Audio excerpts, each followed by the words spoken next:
दूरदर्शन के माध्यम से ज्ञानदीप प्रोग्राम चलाया जा रहा है।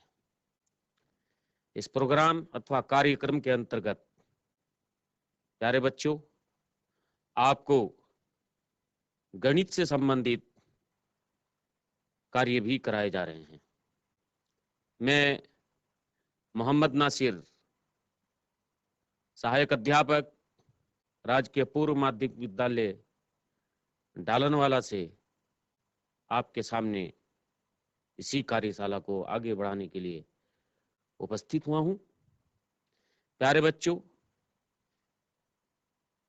इस कार्यशाला में जो भी मार्गदर्शक आपके सामने मौजूद होंगे वो आपको छोटे छोटे बिंदुओं पर समझाते हुए आपके शिक्षा को पूर्ण करने का प्रयास करेंगे और आप भी इसमें पूरी तरीके से ध्यानमग्न होकर इस कार्यक्रम को देखेंगे और इसकी बारीकियों को समझेंगे और छोटी चीज को सीखते हुए बड़ी चीज के सीखने का प्रयास करेंगे। जिस प्रकार से पहले सत्रों में मेरे द्वारा क्षेत्र मिति मेंसुरेशन के ऊपर कार्य किया गया है और तमाम जितनी भी क्लोज्ड फिगर हैं, बंद आकृतियां हैं, उनके परिमाप के संबंध में और क्षेत्रफल के संबंध में मैंने उनके सूत्रों का आसान निगमन करते हुए और कुछ एक उदाहरणों के जरिए आपको भली भांति समझाया है। आज मैं उसी चैप्टर को आगे बढ़ाते हुए क्षेत्रमिति के अंतर्गत समलंब चतुर्भुज जो एक क्लोज फिगर है, इसके बारे में आपको, इसके क्षेत्रफल के बारे में आपको सिखाऊंगा। सबसे पहले इस सूत्र का, इसके सूत्र का, समलंब चतुर्भुज के जो सूत्र है उसका निगमन करेंगे। निगमन करना इसलिए आवश्यक है ताकि रटने वाली प्रणाली को दूर फेंका जा सके और एक प्रैक्टिकल, एक प्रयोगात्मक अपने अंदर कला स्थापित करनी होती। चलिए, मैंने ये समलंब चतुर्भुज ट्रेपेजियम का एक बंद आरेख बनाया है, इसके सूत्र का निगमन करेंगे। ये समलंब में सबसे पहले पहचान कक्षा 7 में चक्रीय यानी कि क्वाड्रिलेटरल्स की आपने पहचान सीखी होगी। उन क्वाड्रिलेटरल्स में समलंब की जो पहचान होती है वो ये होती है, इसकी दो भुजाएं समानांतर होती हैं। इसमें दो भुजाएं हैं, मैंने इसका नाम लिखा है चतुर्भुज, समलंब चतुर्भुज ABCD। अब इसमें दो भुजाएं समानांतर कौन सी हैं? BC के समानांतर कौन सी है, यानी कि इसके निश्चित दूरी पर जो एक रेखा खंड बना हुआ है वो इसकी समानांतर रेखा खंड है। अब यहां पे देखिए, इसके शीर्ष से, बिंदु शीर्ष से इसके आधार पर हम जो इसके समानांतर AD के समानांतर कौन सी भुजा है? BC। ये आपने भली भांति सीख लिया होगा कक्षा 7 में, फिर भी मैं इसको रिवाइज करा रहा हूं। इसके ऊपर मैंने A शीर्ष से इसके जो समानांतर भुजा है उसके ऊपर एक समकोण लंबवत दूरी डाली, ये हो गया। और इसको मैंने एक लंबवत दूरी ये भी है,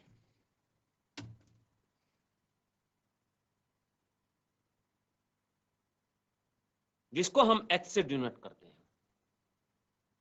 h मान, इसको माना हाइट इसका, और यहां पे मैंने इसका एक विकर्ण खींचा A से C तक। विकर्ण के बारे में आपने पढ़ा है। अब देखिए, इसमें हम इसका क्षेत्रफल निकालने से पहले हमने इसको दो भागों में विभाजित किया है और दो त्रिभुज जो त्रिभुज के रूप में आए हैं, एक त्रिभुज हमारे पास हुआ त्रिभुज ABC और दूसरा त्रिभुज हुआ ADC। तो दो भागों में जब हमने इसको विभाजित किया है तो इन दो भागों का हमने क्या निकालना है? क्षेत्रफल, सूत्र का निगमन करने के लिए देखिए, तो पहले इसका त्रिभुज का क्षेत्रफल, समकोण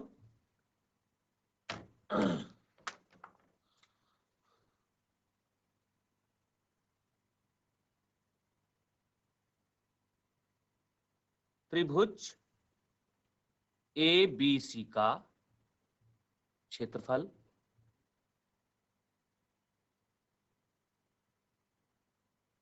निकालेंगे, और दूसरा समकोण त्रिभुज प्लस समकोण त्रिभुज किसका, एडीसी का क्षेत्रफल निकालेंगे।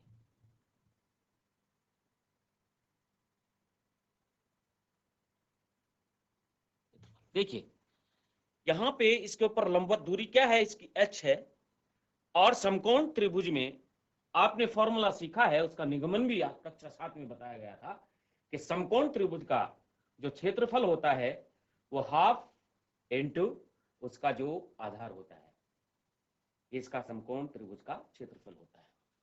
अब यहां पे देखिए पहले नंबर एक, मैंने ये नंबर इसी वजह से लिखा है ताकि आप कंफ्यूज ना हो। यहां पे त्रिभुज एबीसी का क्षेत्रफल क्या होगा, 1/2 गुणा गया आधार, फॉर्मूला है इसका, और गुणा गया उसकी ऊंचाई, प्लस इसी तरीके से 1/2 गुणा गया आधार और गुणा गया इसकी ऊंचाई h, ऊंचाई, इसको ऊंचाई भी लिख सकता हूं, h भी लिख सकता हूं, अगली उसमें इसकी वैल्यू लिखेंगे ऊंचाई, ठीक है। अब देखिए 1/2 गुणा गया आधार, क्या है इसके, इस त्रिभुज के लिए मैंने आधार जहां पे इसका समकोण हो रहा हो, ये BC इसका क्या हो गया, आधार हो गया। ऊंचाई कितनी है, h है, ये भी h ही मानेंगे हम। इसकी लंबवत जो दूरी है, देखिए ये लंब डला है इस पे भी, यहाँ पे भी लंब है और यहाँ पे भी लंब है, तो यहाँ पे देखिए जब यह विलंब है तो अब त्रिभुज प्लस हाफ ऑफ, इसका आधार क्या है, AD, और इसकी ऊंचाई भी क्या है, h है। अब देखिए इसमें सार्व कौन चीजें हैं, यानी कि कॉमन क्या चीजें हैं, एक तो ये है हाफ और एक h है, तो इनको मैंने बाहर कॉमन लिया, half of h, half time of h, और क्या बचा हमारा, क्या बचा, एक तो BC बचा और ये क्या बचा, AD। बीच में काहे का निशान है, जोड़ का निशान है, BC प्लस AD। तो प्यारे बच्चों हमारे पास समलंब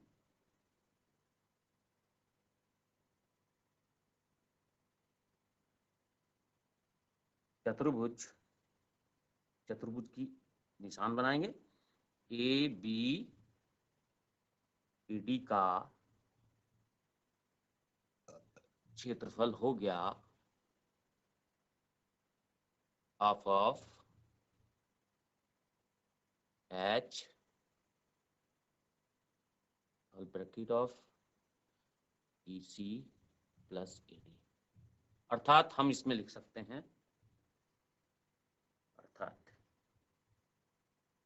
क्या लिख सकते हैं, समलंब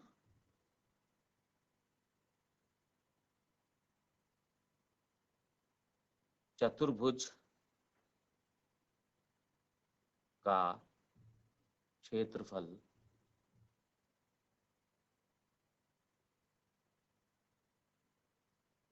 बराबर होता है आधा गुणा ऊंचाई और क्या गुणा समांतर भुजाओं का, समानांतर भुजाओं का योग।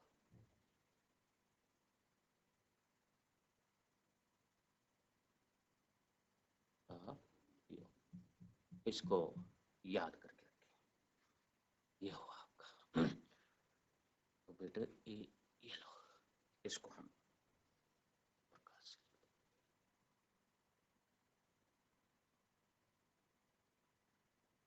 प्यारे बच्चों मैंने आपके सामने समलंब चतुर्भुज का जो सूत्र का निगमन है वो बताया है। आइए इसके ऊपर एक एक्सरसाइज करते हैं। एक साधारण सा सवाल लेंगे और एक थोड़ा सा टिपिकल सा सवाल लेंगे ताकि आपकी समझ में आ जाए। आकृति ये क्लोज फिगर के ऊपर आपने काम नहीं किया है, इससे पहले की जो क्लोज फिगर्स हैं उसके ऊपर आपने काम किया है, जैसे आयत पर आपने काम किया है, वर्ग पर आपने काम किया है, समांतर चतुर्भुज पर आपने काम किया है, समचतुर्भुज पर आपने काम किया है। आज हम समलंब चतुर्भुज पर और सामान्य चतुर्भुज पर भी, जिसमें हमने ये कहा था कि भाई दोनों विकर्णों का गुणनफल के आधे के बराबर उसका क्षेत्रफल होता है, आपके स्मरण के लिए बताया गया है। चलिए एक हम उदाहरण लेते हैं, उदाहरण के जरिए हम समझाएंगे।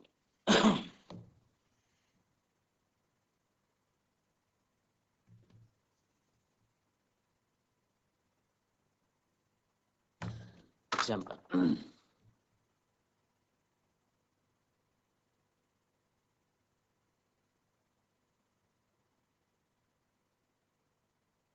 एक आकृति, दो आकृतियों के क्षेत्रफल हम निकालेंगे।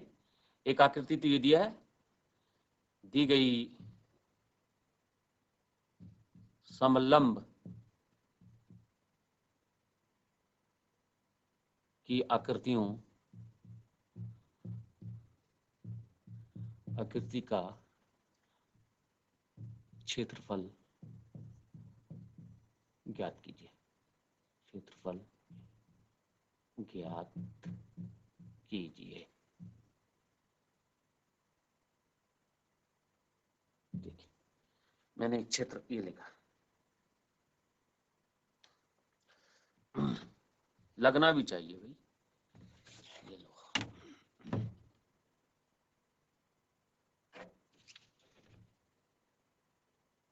चलिए इस तरीके से बना लो, क्या दिक्कत है।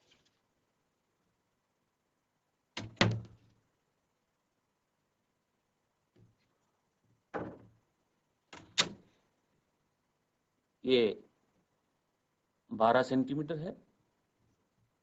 चलो P Q R S, ये 8 सेंटीमीटर है। और इसकी हाइट यहां से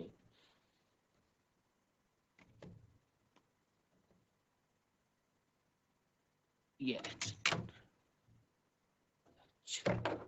और इसको H को 7 सेंटीमीटर लिख दिया, 6 सेंटीमीटर लिख दिया, ये 6 सेंटीमीटर। अब देखिए इसमें क्या दिया है क्या नहीं दिया है, इसके बारे में आप डिस्कस करेंगे। तो हल करने के लिए सबसे पहले इसका तोड़ जोड़ करना जरूरी है। हल में दिया है, जो भी दिया है आपने यहां लिखना है। समलंब की समांतर भुजाएं,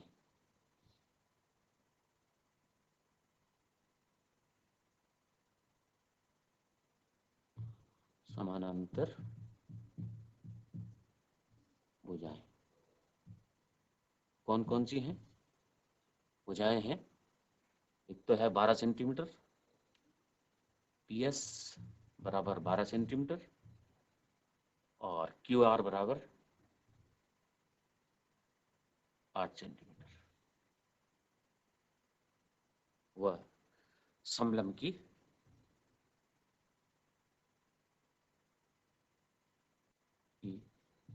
ऊंचाई कितनी? 6 सेंटीमीटर। अब यहां पे हमने क्या लगाना है? इसका सूत्र लगाना है और आसानी से इसका हल कर रहे हैं। तो समलंब चतुर्भुज का क्षेत्रफल बराबर होता है half time of H bracket of किसका जोड़?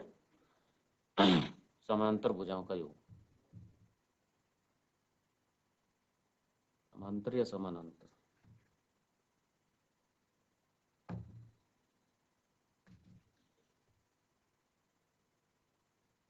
समानांतर भुजाओं का योग।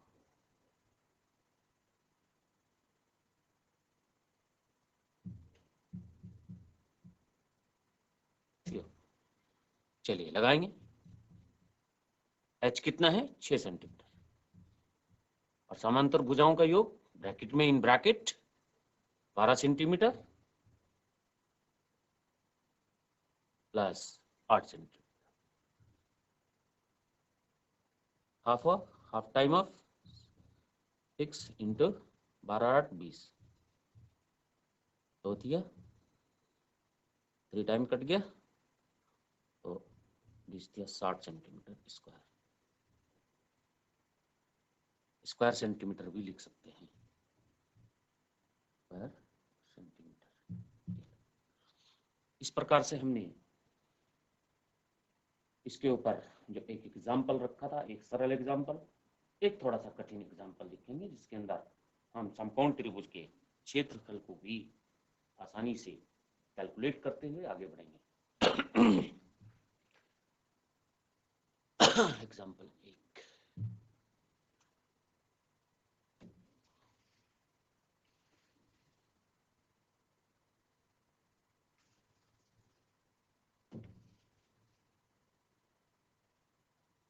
ये समलंब चतुर्भुज ए बी सी डी दिया हुआ है। ये 14 सेंटीमीटर है और ये 8 सेंटीमीटर है। तो समांतर भुजाएं इसके अंदर 14 सेंटीमीटर और 8 सेंटीमीटर दी हुई है। इसमें हमारे पास इसकी हाइट नहीं दी हुई है, तो हम इसमें ये h है बस, और ये 5 सेंटीमीटर की है। चलिए इसको हम अब निकालते हैं। इसका फॉर्मूला लगा करके इसका क्षेत्रफल, हमारे पास जो समलंब का चतुर्भुज का क्षेत्रफल था वो क्या था? समलंब चतुर्भुज का क्षेत्रफल क्या था? हाफ टाइम ऑफ h और समांतर भुजाओं का योग, समानांतर भुजाओं का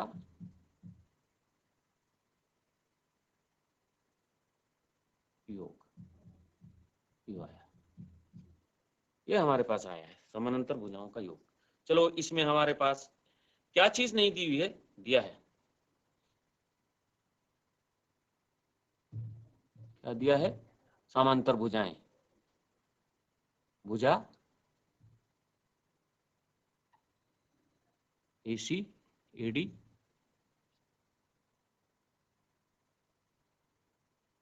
AD बराबर 8 सेंटीमीटर और BC बराबर 14 सेंटीमीटर। कैसी भुजाएं हैं? समांतर भुजाएं। और H हमें निकालना है। सबसे पहले H निकालना है। H निकालने के लिए सबसे पहले हम देखेंगे कि इसके शीर्ष से और यहाँ पर जो डाली गई है लंब, इसको मैंने E बिंदु ले लिया इसका, और इसी प्रकार से हम दूसरा भी ले लेंगे, दूसरा भी लंब डाल लेंगे इसके आधार पर। ये देखो, ये भी डाल लिया, यानी कि ये 90 डिग्री होता है, और इसको मैंने F मान लिया। यहाँ पे AD बराबर किसके बराबर है? EF। आपने चतुर्भुजों की जो समानताएं हैं, जो विशेषताएं हैं, कक्षा 7 में भी और कक्षा 8 में भी भली भांति पढ़ लिया है। अब यहाँ पे देखिए, ये एक हमारे पास चतुर्भुज, ये यहाँ से यहाँ तक की कितनी दूरी होगी? ये 8 सेंटीमीटर होगी। इसके बीच बीच में जो दूरी होगी वो कितनी सेंटीमीटर होगी? आपको समझाने के लिए लिख रहा हूं मैं। अब यहाँ पे कितनी, ये देखो 14 में से 8 जाता है तो कितना बचता है? 6 बचता है। कितना बचता है? 6 बचता है। तो 6 जब हम इसको करेंगे तो यहाँ पे देखेंगे कि वे BE और EF इसकी दूरी बराबर होगी, ये वाली दूरी इसके बराबर होगी। तो यहाँ पे देखिए किस तरीके से निकालेंगे। यहाँ हमारे पास BE को हम किस प्रकार से डिफाइन करेंगे? ये दो दूरियां बची हुई हैं, BC BE बराबर किसके होगा? FC। और ये किसके बराबर होगा? देखो प्रश्न के अनुसार यहाँ पे BC में से क्या घटाएंगे? AD। ये प्रश्न के अनुसार हो रहा है, देखिए प्रश्न अनुसार, प्रश्नानुसार। ठीक है, अब यहां पे देखेंगे ये देखिएगा 14 में से 8 गया, कितना बचे 6 सेंटीमीटर। अब यहां पे 6 सेंटीमीटर इन दोनों का नाप है, यहां पे देखिए बी प्लस एफ सी, ये दोनों। तो यहां पे ये 6 सेंटीमीटर है, यानी कि यहां पे अगर ये 6 सेंटीमीटर है तो ये यहां पे ये इसका आधा होगा। आधा होने का मतलब क्या होगा, बीई बराबर एफ सी के बराबर होता है। बीई बराबर क्या है, एफ सी, बीई बराबर एफ सी। ठीक है, तो ये हमारे पास 2BE बराबर हो जाएगा। 2BE के बराबर क्या आ गया, 6 सेंटीमीटर। BE बराबर कितने का आ जाएगा, 6/2 सेंटीमीटर, इसका मतलब 3 सेंटीमीटर। जब हमारे पास ये 3 सेंटीमीटर आ गया, यहां से यहां तक की दूरी कितनी आ गई, 3 सेंटीमीटर आ गई, यहां से यहां तक की दूरी। अब जब ये 3 सेंटीमीटर आ गई, इस 3 सेंटीमीटर को हम क्या लगाएंगे, फॉर्मूला लगाएंगे, समकोण त्रिभुज का क्षेत्रफल। त्रिभुज, समकोण त्रिभुज क्या, AEB की, AEB का नहीं, पाइथागोरस, सॉरी, यहाँ पे पाइथागोरस थ्योरम से हम क्या निकालेंगे, इसका हाइपोटेन्यूज निकालेंगे। यहाँ पे देखेंगे समकोण त्रिभुज AEB में पाइथागोरस थ्योरम से हम निकालेंगे। पाइथागोरस आपने सीखा है प्रमेय से। इसके कर्ण का वर्ग बराबर होता है, इसी का वर्ग बराबर किसके होगा, इन दोनों के, यानी कि उसका जो लंब दूरी है और जो उसका आधार है, BE का वर्ग